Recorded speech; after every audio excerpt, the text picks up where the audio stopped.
இது வந்து maestro edge. இதில் பார்த்தீங்கன்னா இந்த சைடு ஸ்டாண்டோட சிம்பிள் காமிச்சிட்டே இருக்குது. ஆனால் சைடு ஸ்டாண்டு இப்போ எடுத்தாலும் அதே மாதிரி மறுபடியும் அந்த சிம்பிள் காமிச்சிட்டே இருக்குது.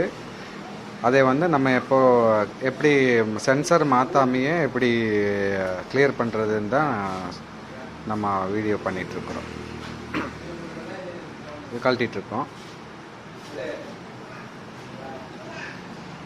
அது ஓவலாக இருக்கிறது அது சுற்றில வச்சு 4 அடி கொஞ்சம் டைட்டாக இருக்கும்.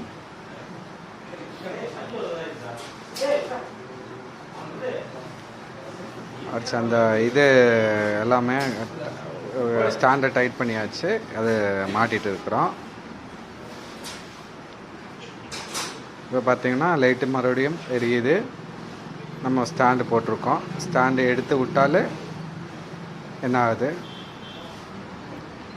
ஆஃப் ஆயிடுச்சு. Okay, clear, solve.